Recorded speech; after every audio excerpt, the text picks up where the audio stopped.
Hello, it is March 9th, 2024, and this is episode one of Best of Children's Classics, which is a five-book collection.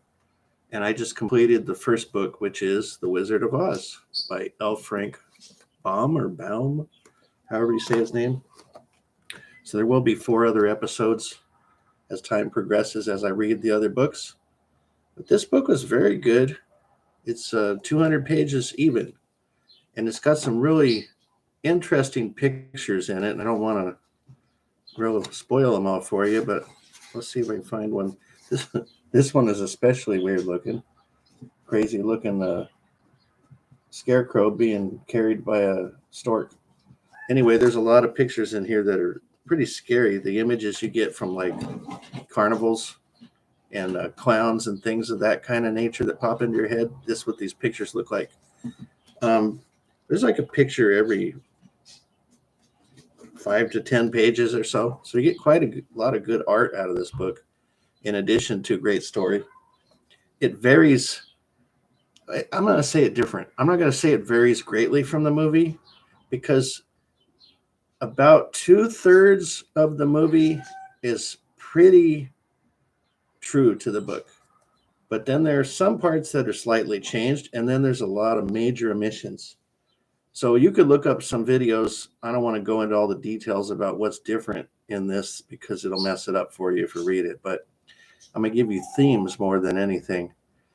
I'm going to give you one little tidbit. It's not ruby slippers, they're silver in the book. So when they came out with the movie and it's Technicolor and brilliant, they wanted a red set of slippers to stick out more than silver, which made a lot of sense. And honestly, a lot of the changes that they made in the movie in general made a lot of sense. They kind of Disneyfied the Wizard of Oz in a way. And I'll say one more thing about the flying monkeys being really villainous, and of course the Wicked Witch being pretty villainous too. They're more villainous perhaps than they are in the book, because the witch really stalks them in the movie more than she does in the book. She uses her minions to kind of go after them a little bit in the book, but it happens pretty fast in the book. The ending, there's a lot of deviation. So in the movie, she just kind of dreams back into Kansas, more or less. This is a lot different after that point where she goes to see the wizard and figures out he isn't what he's claiming to be. Then it changes quite a bit. So it's the end of it that's probably more different than the movies. The other major change is the background of the Tin Man. Tin Man, he's called the Tin Woodsman in this. And I'm debating on whether I should tell you about what happens with him or not. I think I'm going to leave that out. All I can tell you is that his background story is horribly violent. And there's a lot of extreme violence in this book, which is surprising because it is a series of books that he wrote for children. And you may also be interested to know that this is not a standalone book. He wrote many, many, many Oz related books.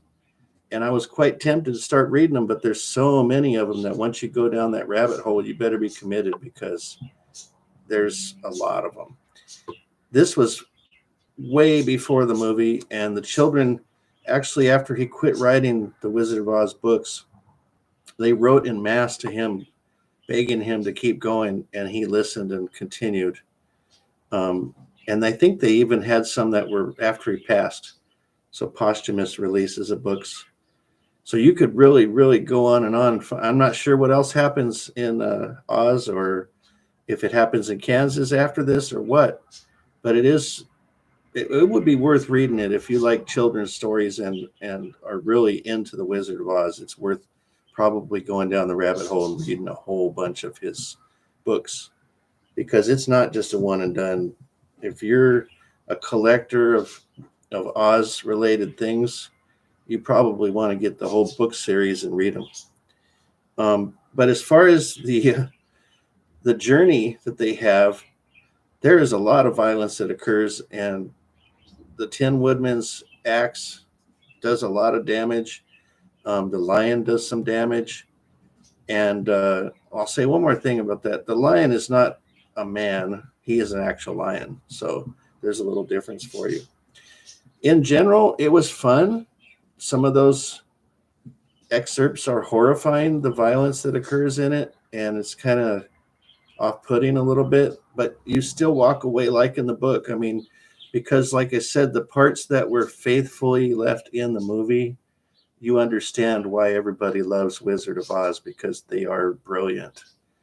And it was very wise of the movie producers to take out all the violence and alter and simplify some of the things that happened and kind of wrap up the ending a little bit better, perhaps. I don't say better, a little more straightforward than they did in this book, but it's very good. So the remaining books in this series, this is Best of Children's Classics, and it's by Fingerprints Classics, and it's got The Little Princess by Antoine de Saint-Exupéry, however you say his name, Peter Pan by J.M. Barrie, and then there's two by Francis Hodgson Burnett.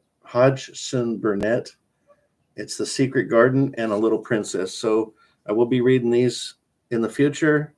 I'm keeping them up in here, and I'll be donating the entire set after I'm done. But I really enjoyed The Wizard of Oz. And if someone had to ask you, this is a tough question. I've pondered it for a while here.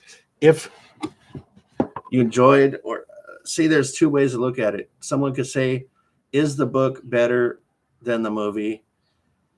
And then the other question is, did you enjoy the book more than the movie?